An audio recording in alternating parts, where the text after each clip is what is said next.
Iran के खिलाफ जंग के ऐलान करने वाले डोनाल्ड ट्रंप को इस जंग से क्या कुछ हासिल हुआ। ट्रंप वैसे तो दावा ये कर रहे हैं कि इन्होंने हर मकसद हासिल कर लिया, लेकिन सच्चाई ऐसी नहीं है।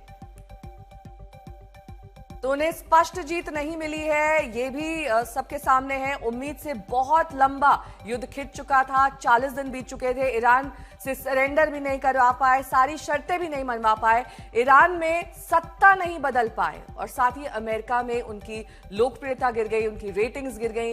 ये तमाम चीजें उनके हक में नहीं गई। नेतन्याहू के ट्रैप में फंसने का आरोप भी उन पर लगा, और साथ ही मध्य पूर्व के साथी देश युद्ध में जल गए। नाटो में भी बिखराव हुआ, जिनका सहयोग उन्हें हासिल नहीं हुआ। हॉर्मुज में मदद को कोई नहीं आया, हॉर्मुज बंद ही रहा उन तमाम देशों के लिए जो युद्ध में शामिल थे ईरान के खिलाफ, और उन्हें स्पष्ट जीत नहीं मिली। अब आपको इसी से जुड़ी एक रिपोर्ट दिखाते हैं।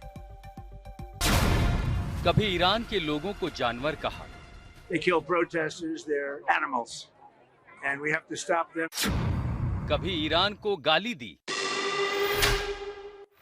Yesterday in your Truth Social, you called the Iranians crazy. True. What is your response to critics who say that I don't care about critics.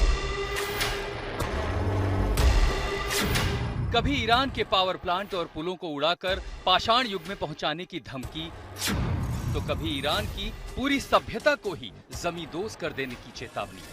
They're gonna have no bridges. They're gonna have no power plants.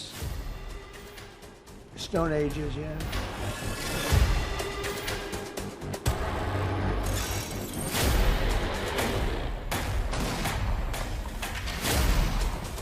पिछले 39 दिन से अमेरिकी राष्ट्रपति Donald Trump एक बेकाबू राष्ट्राध्यक्ष की तरह दुनिया के सामने नजर आए। वो सार्वजनिक शिष्टाचार के साथ कूटनीति और युद्ध के हर नियमों की धज्जियां उड़ाते नजर आए।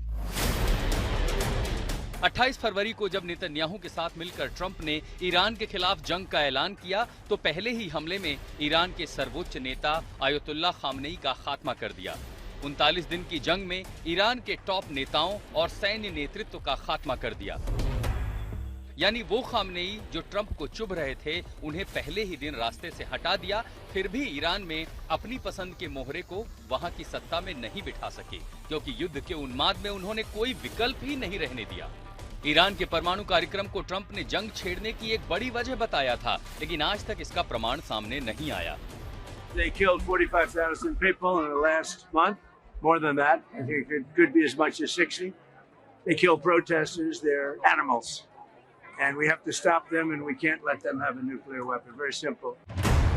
न कोई तथ्य न प्रमाण, फिर भी ईरान में स्कूलों को उड़ाकर मासूम बच्चों के खून से हाथ रंग लिए।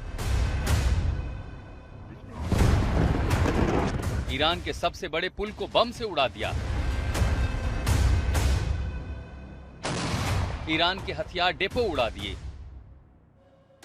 युद्ध के 39 दिनों में ईरान में अमेरिकी सेना के 10,000 से अधिक लड़ाकू विमानों ने उड़ानें भरी और 13,000 से ज्यादा टारगेट पर हमला किया। अमेरिका और इजराइल के हर उस ढांचे पर चोट जहां से ईरान को ताकत मिलती थी, लेकिन इतना सब करके भी वो ईरान से सरेंडर नहीं करवा पाए। अब जरा देखिए इसके उलट क्या कुछ हुआ। युद्ध के 39 दिन के भीतर नाटो के तमाम दोस्त ट्रंप से दूर होते गए, क्योंकि सबको लगा ट्रंप अपनी सनक में उन्हें लपेट रहे हैं। अमेरिका में उनकी लोकप्रियता बुरी तरह नीचे गिरती चली गई। हालात ऐसे हुए कि ट्रंप पर नेतन्याहू के ट्रैप में फंसकर जंग छेड़ने का आरोप लगा। खेल तब और बिगड़ गया जब ईरान ने युद्ध को मध्य पूर्व के उन देशों में भी फैला दिया जो अमेरिका के दोस्त देश हैं। रही सही कसर हॉर्मुज के बंद होने से तेल और गैस संकट ने पूरी कर दी।